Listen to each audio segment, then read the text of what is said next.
Maladie de Parkinson fruste, rééducation et éducation du patient. Alors premièrement, l'historique. Nous sommes en Argentine, à l'âge d'or du tango, dans les années 40-50. Et à cette période, il se passe quelque chose d'absolument incompréhensible. Il y a d'anciens danseurs qui ont eu la maladie de Parkinson et qui arrivent sur la piste de danse en marchant difficilement. Première chose étonnante, ils dansent beaucoup mieux que ce qu'ils ne marchent. Deuxième chose étonnante, plus la soirée avance, et mieux ils dansent. Et quand ils repartent, au bout de 2 heures, 2 heures et demie, des fois 3 heures de danse, eh bien ils remarchent normalement. Alors ça, à l'époque, on ne savait pas expliquer pourquoi. On pensait naïvement qu'il y avait quelque chose de magique, de spécifique au tango, qui faisait que les Parkinsoniens allaient mieux quand ils dansaient.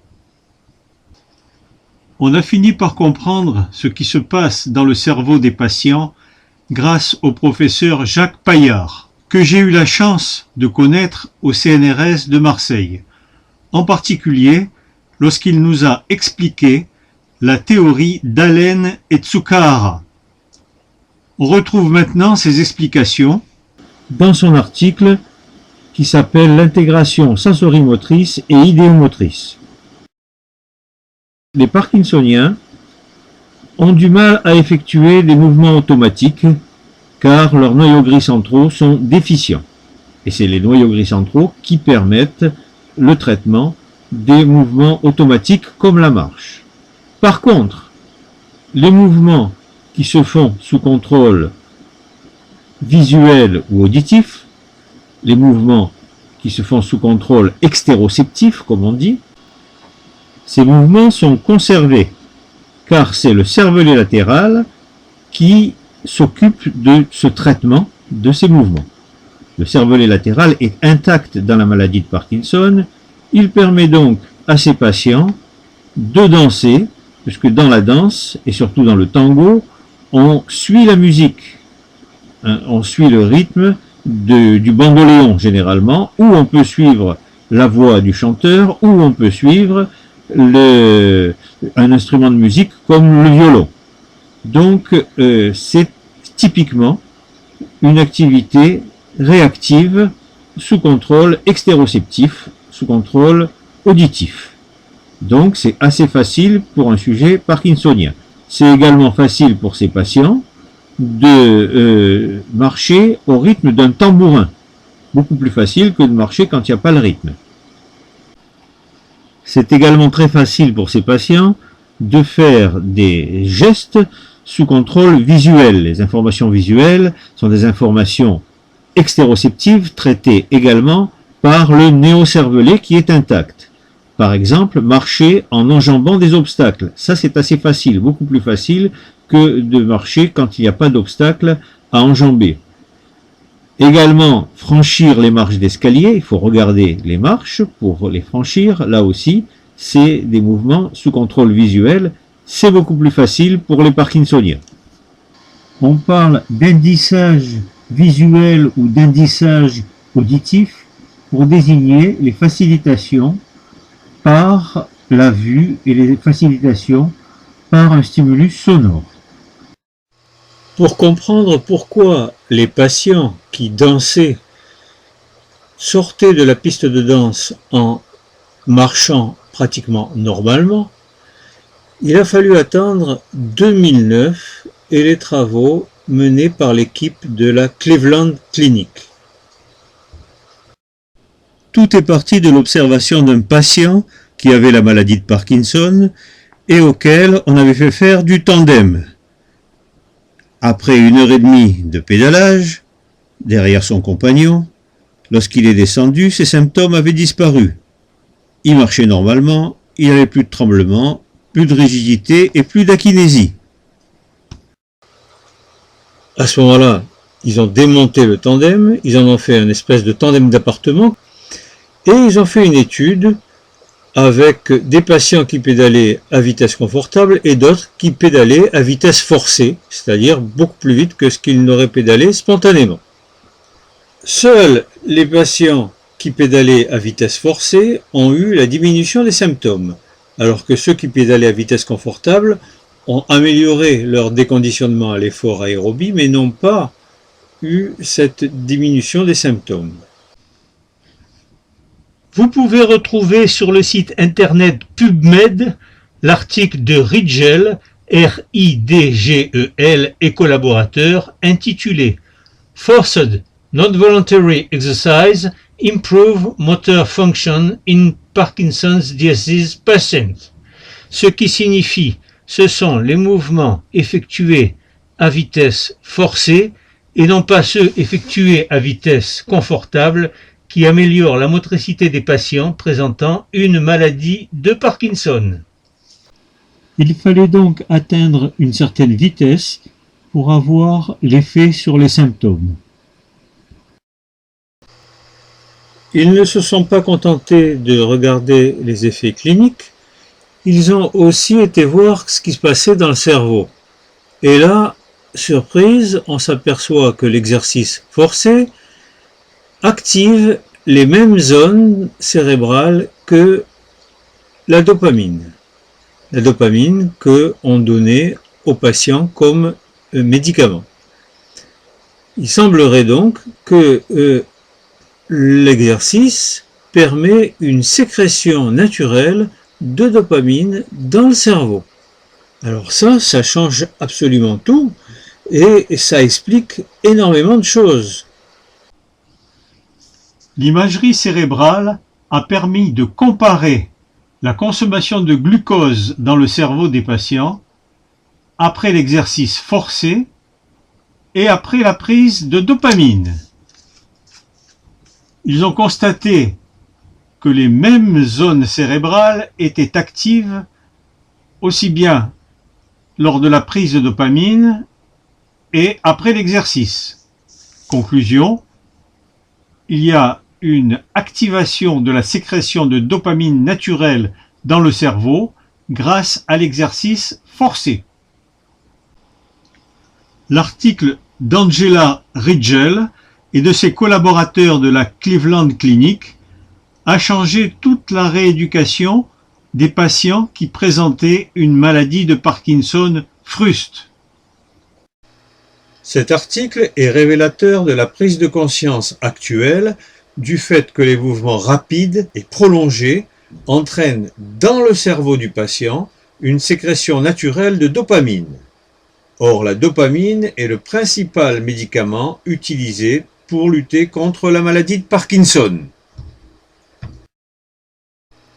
Chez les patients présentant une maladie de Parkinson fruste, ça veut dire à ses débuts, encore appelée phase de lune de miel, cela peut suffire pour avoir le même effet que les médicaments, pendant quelques heures, voire quelques jours selon le stade de la maladie et l'intensité de la pratique. Il n'y a pas que le tandem ou les vélos électriques qui permettent d'obtenir ces effets positifs. Toute pratique physique rapide et prolongée ont le même effet. L'objectif est d'arriver, après quelques séances d'entraînement, à 90 minutes d'activité non-stop. Les autres techniques les plus utilisées dans le cadre de cette pathologie sont bien sûr la danse, et en particulier le tango argentin utilisé par des milliers de patients dans le monde entier, la marche à vitesse rapide sur un tapis de marche au moins 30% plus vite que la vitesse confortable de marche, avec si possible un harnais de sécurité en cas de chute. La boxe thaï et la boxe, très utilisées aux États-Unis, mais attention, il peut y avoir des entraîneurs ou des patients qui ignorent que les coups dans la tête sont tout à fait néfastes. Ils peuvent à eux seuls entraîner une maladie de Parkinson, comme ce fut le cas pour le malheureux Mohamed Ali, alias Cassius Clay. Les traumatismes, les micro-traumatismes crâniens répétés peuvent aggraver les symptômes des patients. Donc, pas de combat, hein. Il est donc indispensable de préciser que ce ne sont pas les combats de boxe qui font du bien aux patients parkinsoniens, mais uniquement les exercices qui sont associés à cette pratique. Les échauffements, la musculation étirement, le punching ball, les coups de pied et les coups de poing dans les sacs de sable, etc. Toutes ces pratiques que nous venons de voir ont été validées par la médecine basée sur la preuve, mais il est probable dans l'avenir que d'autres activités physiques qui sont rapides et prolongées seront également validées. Par exemple, le cardio-training, les arts martiaux adaptés, en particulier le karaté, sans les combats là aussi et sans coup porté à la tête, la course à pied, la marche nordique, la marche aquatique, la natation, les sports de raquettes comme le tennis ou le badminton, le foot, mais sans taper le ballon avec la tête bien entendu.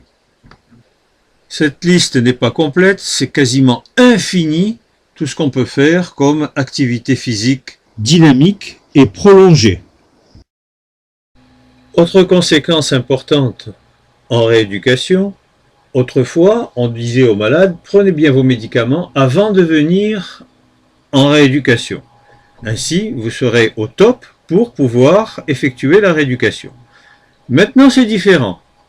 On fait un petit peu comme les danseurs de tango argentins. Vous arrivez sans vos médicaments et c'est la rééducation qui doit vous faire sécréter de la dopamine naturelle dans le cerveau.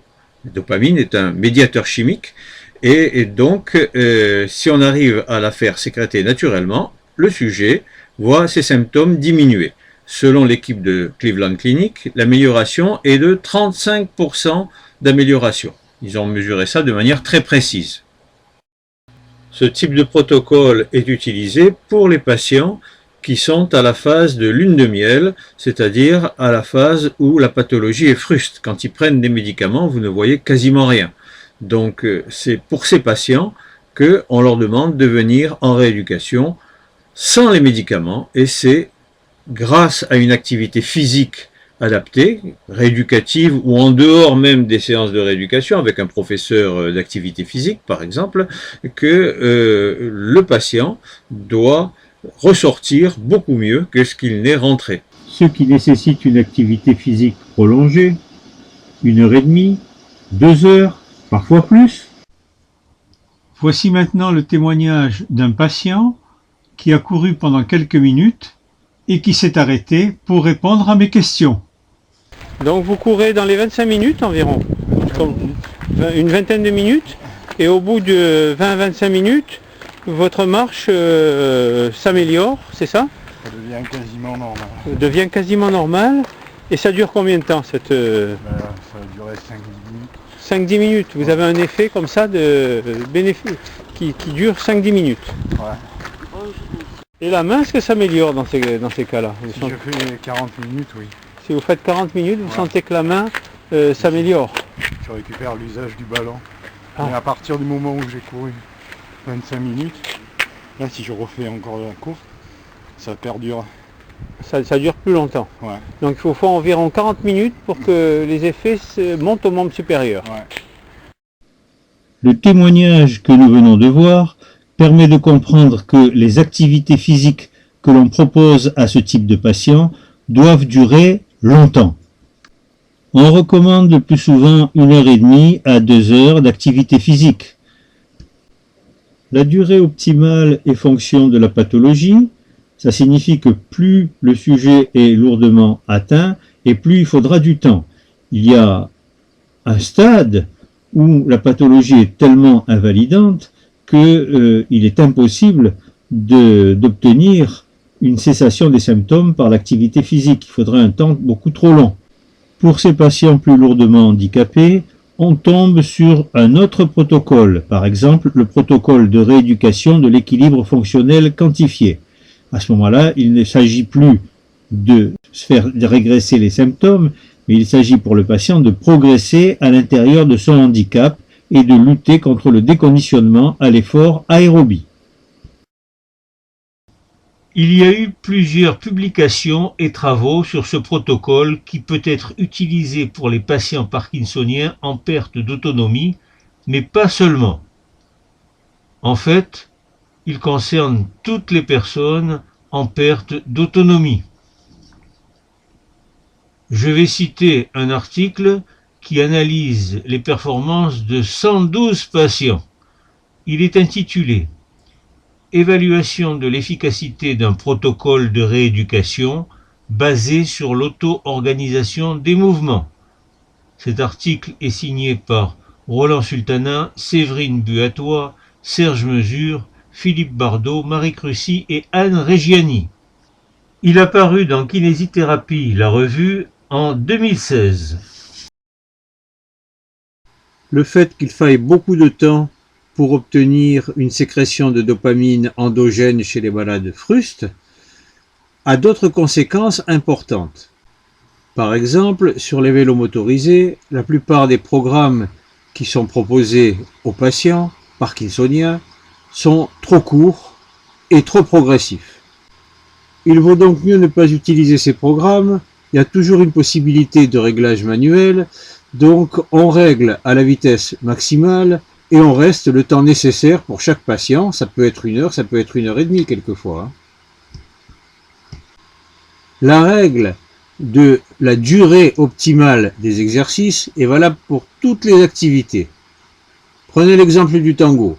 Si la durée de la séance n'est pas suffisante pour le patient, eh bien, il va certes améliorer son déconditionnement à l'effort aérobie, mais il ne va pas y avoir une sécrétion naturelle de dopamine suffisante dans le cerveau du patient, et donc l'amélioration des symptômes sera soit trop courte, soit carrément absente.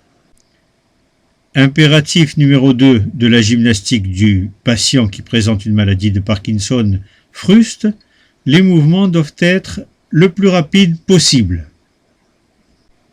Cela a été confirmé de manière magistrale par l'équipe de Cleveland Clinic et par leur tandem thérapie où il faut des exercices dits forcés, c'est-à-dire plus rapides que la vitesse confortable de pédalage. Alors c'est vrai pour toutes les activités, par exemple pour la danse, le tango c'est bien, mais le rock c'est mieux parce que c'est plus rapide. On trouve des cours d'aquabike à grande vitesse et rythmés par la musique dans un grand nombre de piscines municipales. Ces cours correspondent presque exactement à ce qui est nécessaire pour ces patients, à condition qu'il n'y ait pas de douleur ou de troubles rhumatologiques. de nombreuses études ont permis de démontrer l'intérêt des techniques médicales chinoises Tai Chi Chuan et Qigong qui sont effectuées à vitesse très lente. Les bienfaits sont multiples, en particulier la lutte contre le déconditionnement à l'effort aérobie.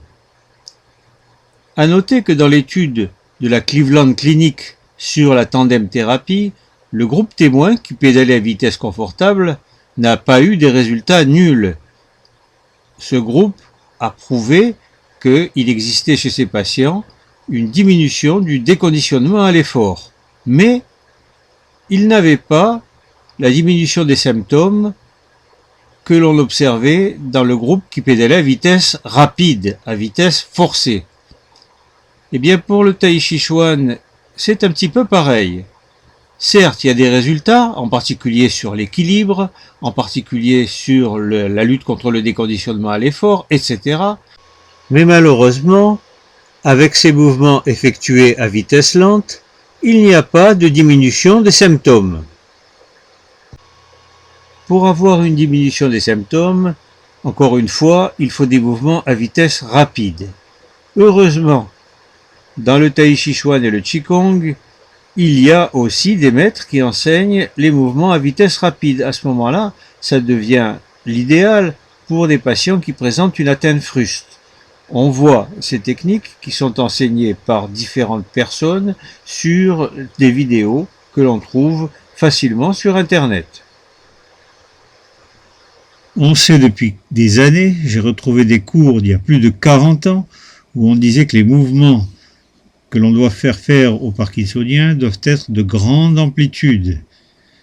Ça a été confirmé récemment par les études de LSVT BIG.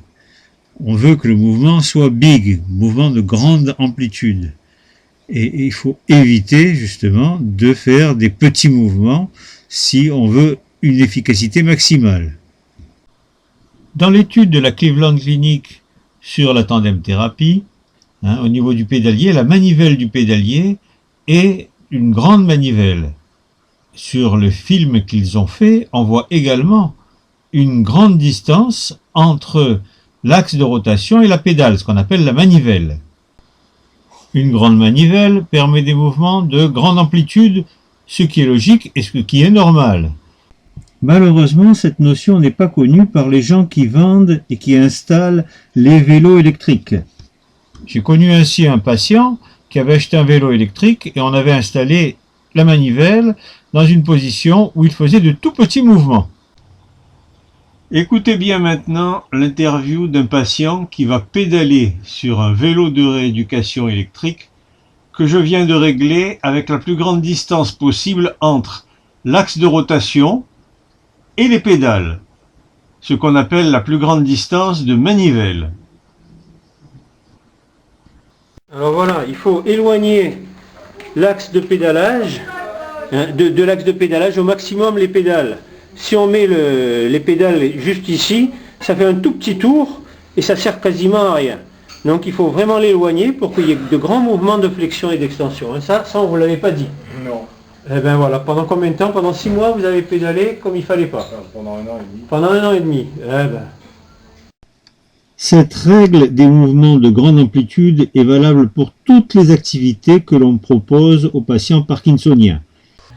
Nous avons vu l'intérêt de ce type d'entraînement intensif appelé Forced Exercise par les anglo-saxons. Nous allons voir maintenant quels en sont les inconvénients. Nous allons surtout développer les douleurs, les rhumatismes, les problèmes orthopédiques qui apparaissent lors de ces pratiques et comment tenter de les éviter.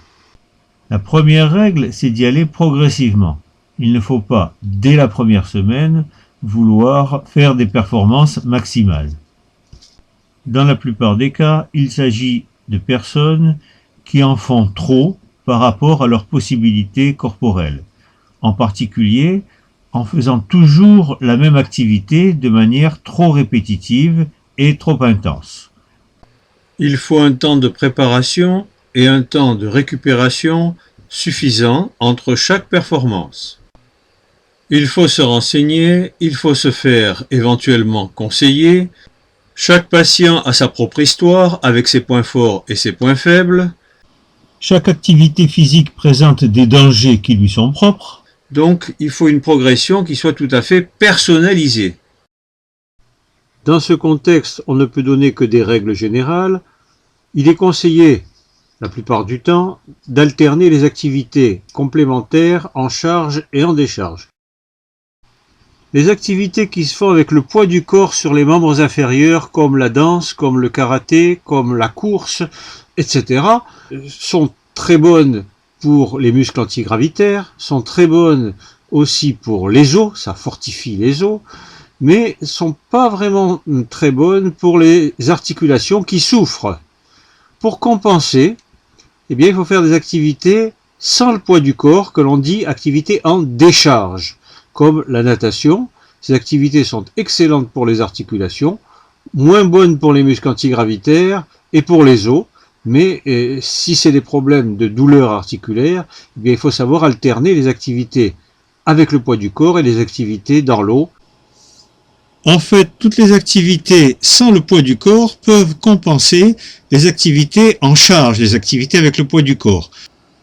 Les nages de salon permettent de reproduire sur Terre les effets de la natation. Elles se font sans le poids du corps sur les membres inférieurs. Leur champ d'application est vaste. Elles peuvent bien sûr être utilisées pour la gymnastique des patients qui ont une maladie de Parkinson, mais elles permettent également la prévention et le traitement de fond des lombalgies, des dorsalgies, des cervicalgies. Elles permettent aussi l'échauffement des sportifs et des travailleurs, la remise en forme des sujets sains. Elles nécessitent un matériel très sommaire, un lit ou un simple tapis. Elles peuvent donc être pratiquées facilement chez soi, en cabinet de kinésithérapie ou dans une salle de gymnastique collective. Les nages de salon permettent un travail sans pesanteur, donc sans contrainte sur les articulations. On utilise des mouvements rythmiques actifs de grande amplitude des 4 membres et du tronc.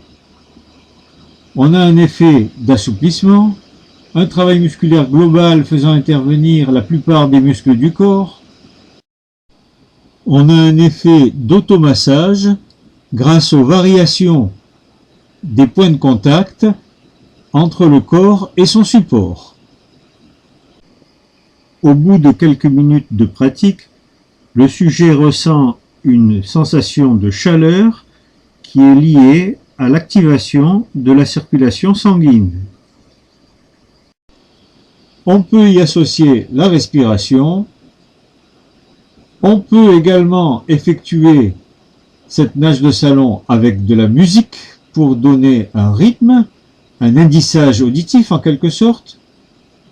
Il existe de nombreuses manières d'effectuer les nages de salon. Les nages de salon, c'est connu depuis longtemps. Une petite référence bibliographique intitulée « Nage de salon, : les bienfaits de la natation sans eau », un article de Roland Sultana, Arnaud Choplin et Gilbert Hurley dans Kinésithérapie la revue en 2006.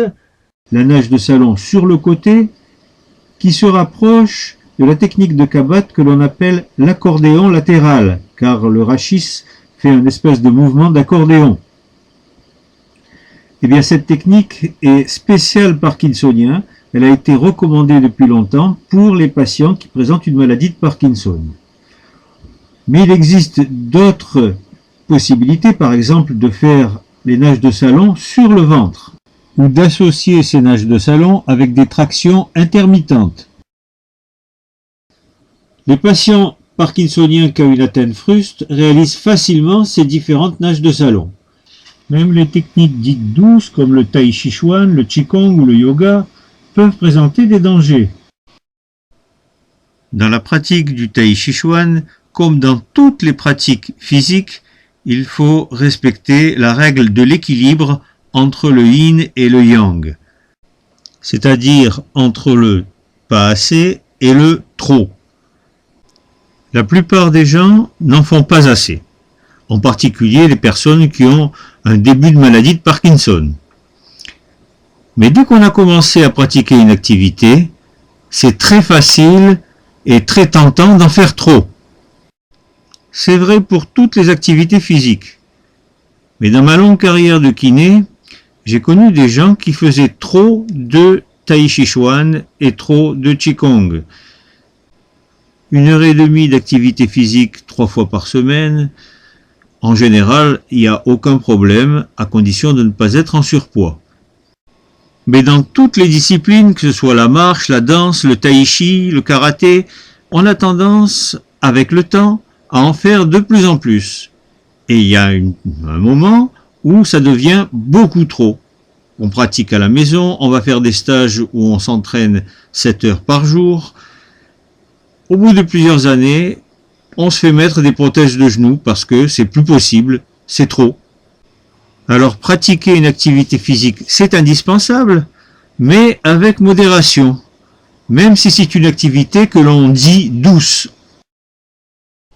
La biomécanique nous apprend que chaque fois qu'on s'accroupit, que ce soit pour faire du karaté, que ce soit pour faire du tai chi chuan, du qigong, que ce soit pour faire de la danse ou toute autre activité, eh bien la pression au niveau de la rotule sur la trochlée peut atteindre 420 kg.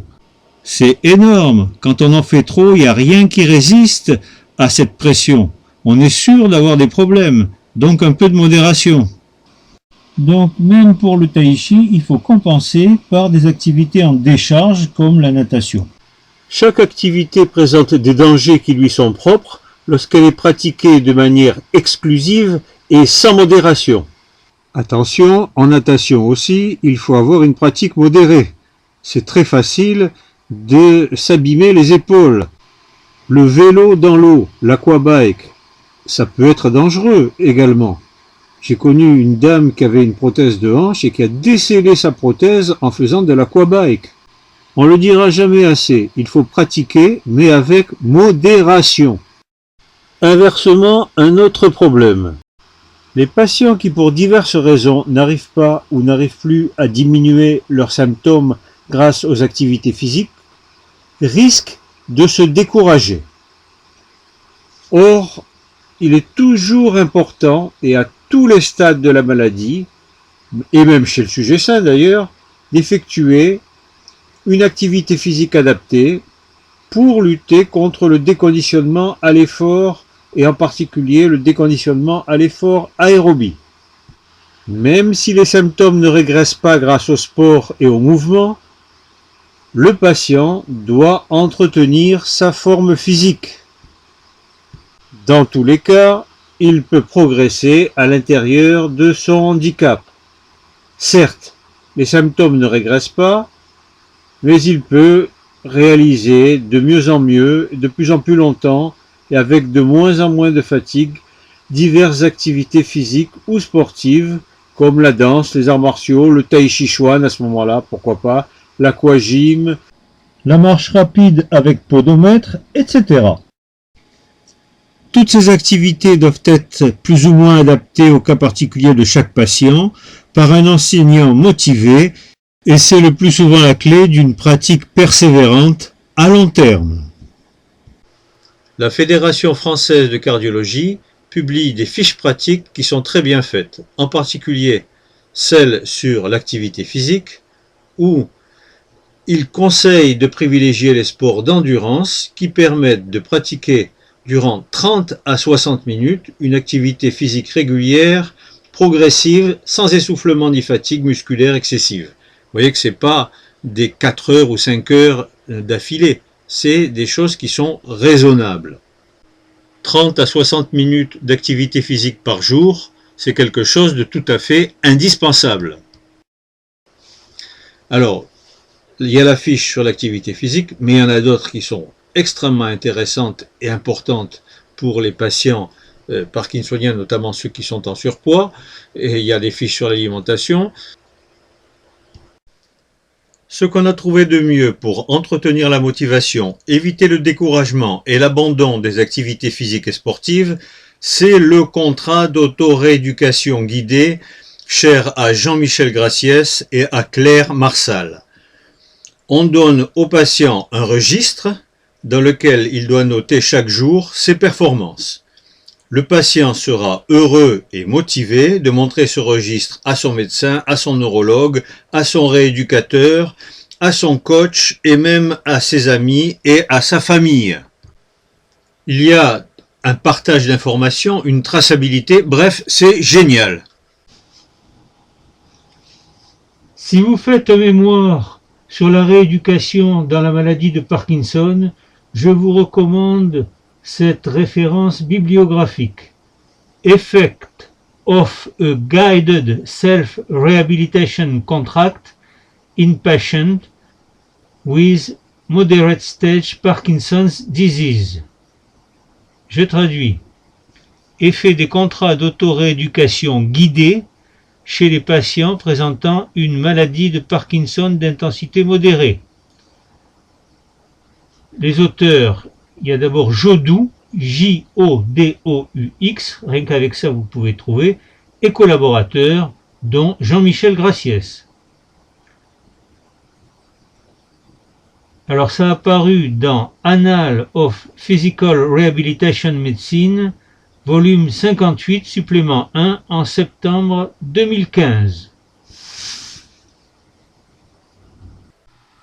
Faire mieux me paraît impossible.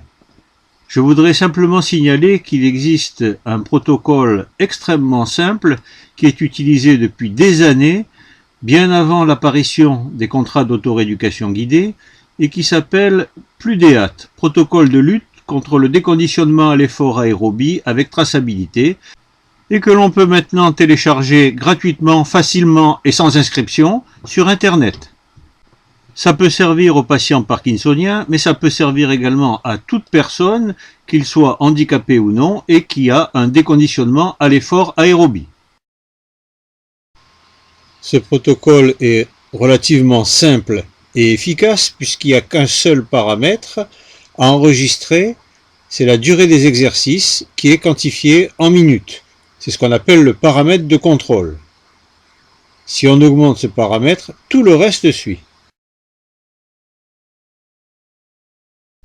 Nous avons vu dans un premier temps les activités physiques qui permettent de diminuer les symptômes lorsqu'elles sont pratiquées de manière relativement intensive par des patients qui ont une atteinte fruste, c'est-à-dire pas très importante. Nous avons vu également qu'il y avait un certain nombre de patients qui n'arrivent pas ou qui n'arrivent plus à diminuer leurs symptômes, même en augmentant leur dose d'activité physique. C'est surtout pour ces patients qu'il existe les 10 commandements de la gymnastique du parkinsonien. Les 3 premiers commandements, on les a déjà vus, donc nous passerons rapidement. Premier commandement, les mouvements doivent être les plus rapides possibles. Il faut être le plus dynamique possible lors de cette gymnastique du parkinsonien. Deuxième commandement, il faut utiliser des mouvements de grande amplitude pouvant aller jusqu'à l'étirement. Troisième commandement, on a expliqué qu'il fallait alterner les activités en charge avec le poids du corps et en décharge sans le poids du corps, comme la gymnastique au sol ou la natation. Les quatrième et cinquième commandements concernent les indiçages. Indiçage visuel, le mouvement qui va jusqu'à un but. Pour le membre inférieur, chez les patients qui ont du mal à démarrer la marche et à avancer, si l'on trace des lignes sur le sol perpendiculairement à la trajectoire du patient et que l'on demande d'enjamber chaque ligne, ça facilite la marche et la progression. C'est une facilitation visuelle.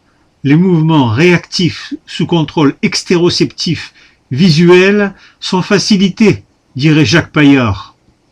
Mais ça se fait aussi pour le membre supérieur. Par exemple, on peut lui demander d'aller toucher un barreau de l'espalier, en général très élevé, pour qu'il puisse faire des mouvements de grande amplitude. Indiçage auditif, ce sont les mouvements rythmés par la musique ou par un tambourin ou un métronome, etc. Exemple de facilitation auditive. Les patients qui marchent avec des écouteurs dans les oreilles, au son d'une musique bien rythmée, par exemple une musique militaire, ou au son d'un métronome. Autre indice auditif, le patient doit dire haut et fort 1, 2, 1, 2, 1, 2, 1, 2, etc. pour faciliter la marche. Ou alors, lorsqu'il a une difficulté à démarrer, il doit se dire haut et fort là aussi, et hop, en avant. Autre exemple de facilitation visuelle, cette fois-ci, c'est un laser qui est fixé à un déambulateur et le malade doit marcher sur le laser, ce qui facilite la progression. Il existe également des cannes avec un laser, toujours pour faciliter l'avancée du pas. À ce stade, il est important de comprendre la théorie d'Allen et Tsukahara dont nous avons déjà parlé. Dans le cerveau humain, il y aurait 2 compartiments.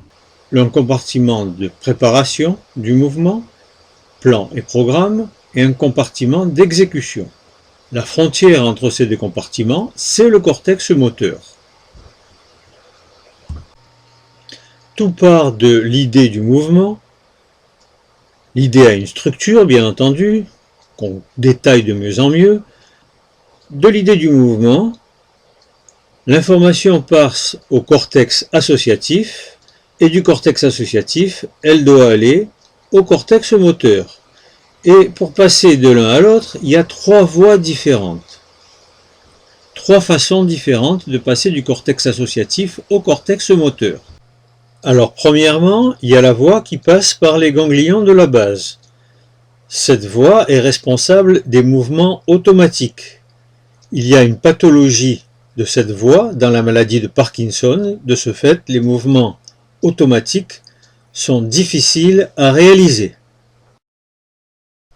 Deuxièmement, la voie qui passe par le cervelet latéral. Elle permet de traiter les informations auditives et visuelles et de faire des gestes sous contrôle auditif et visuel. Donc cette voie est intacte dans la maladie de Parkinson. Elle peut être utilisée pour faciliter les mouvements. Et enfin, il y a une troisième voie qui part du cortex associatif et qui va au cortex moteur. Cette troisième voie est directe. Elle ne passe par aucun relais. C'est la voie de la commande volontaire, intellectuelle et cognitive. Cette voie est intacte dans la maladie de Parkinson. C'est ce qui permet d'expliquer l'efficacité des thérapies comportementales, des stratégies attentionnelles qui utilisent l'attention du patient. Ça explique également l'efficacité de l'imagerie mentale et de la réalité virtuelle. Nous allons voir l'utilisation d'une stratégie comportementale pour démarrer la marche. C'est ce qu'on appelle le pas de parade pour éviter le freezing.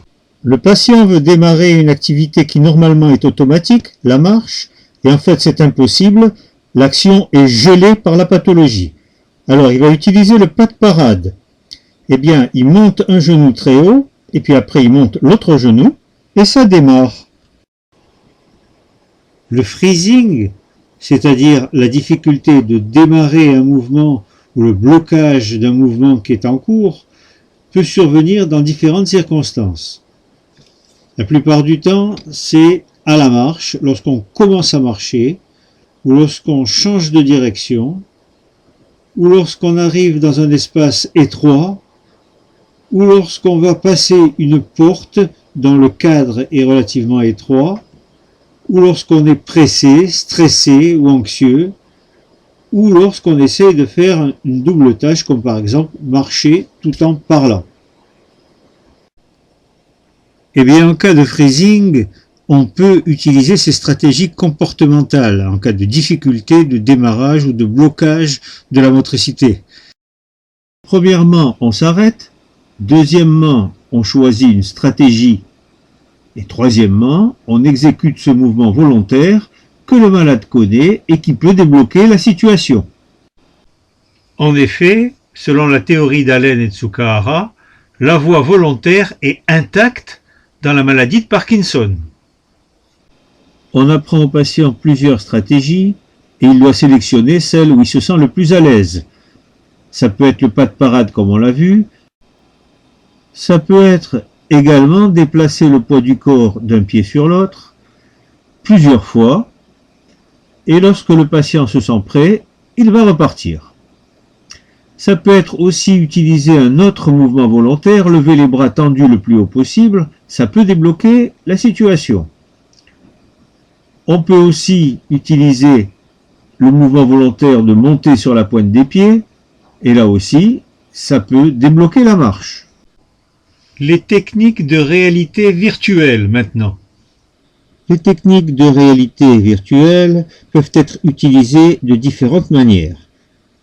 Elles peuvent permettre de faciliter la déambulation, par exemple par un indicage visuel et auditif, mais elles peuvent aussi créer des difficultés auxquelles le malade doit répondre en utilisant des stratégies comportementales sans risque, puisque sur un tapis de marche avec suspension, au cours de la réalité virtuelle, il ne risque pas de se faire mal, il ne risque pas de tomber. Sixième commandement, les mouvements seront si possible associés à la respiration. Septième commandement, les mouvements doivent intéresser les 4 membres et le tronc. Huitième, les exercices seront alternés avec de la relaxation. Neuvième commandement, Ça ne doit pas être triste, il faut de l'ambiance, il faut faire rire, il ne faut pas hésiter à parler fort, à faire pousser le kiai si on fait un exercice de karaté, à taper dans les mains en dansant. Voilà, donc un peu de gaieté. Hein. Et 10e commandement, il faut privilégier les séances collectives favorisant les contacts, l'entraide, l'interaction sociale. Aux surprises, telles les 3 mousquetaires qui étaient 4, il y a encore 2 commandements. 11e commandement, s'inscrire dans la durée, la régularité, l'assiduité. Il faut entretenir la motivation à long terme. Une excellente technique pour entretenir cette motivation, utiliser les contrats d'auto-rééducation guidés. Pour les kinésithérapeutes qui écoutent ce podcast, il ne faut pas attendre de maîtriser les protocoles d'auto-rééducation aussi bien que le professeur Jean-Michel Graciès. Il faut vous lancer dès que possible, dès que vous en avez l'occasion. C'est simple, vous devez demander au patient de noter tous les jours les exercices que vous avez choisis en accord avec lui. On commence avec quelques exercices comme le périmètre de marche ou le nombre d'étages d'escalier avec la rampe. À chaque séance, on étudie ostensiblement ses comptes rendus et on fait évoluer le traitement toujours en accord avec le patient. Il faut commencer simplement et ce sera de plus en plus facile et efficace. Le patient doit être encouragé à parler de son travail et à montrer ce registre entre guillemets à un maximum de personnes, y compris à son médecin. Il a été démontré que cette simple démarche déclarative augmentait la motivation. 12e et dernier commandement, il faut des exercices variés pour éviter la monotonie et de ne pas déprimer lors de l'aggravation des symptômes. On ne s'en rend même pas compte s'il y a des exercices variés. Pour finir, il faut se rappeler que ces activités n'ont pas seulement pour objectif un bien-être physique des personnes en situation de handicap. Une pratique régulière améliore le bien-être psychologique de la personne et favorise le bien-être social par les contacts que cela occasionne avec les autres participants et avec l'enseignant.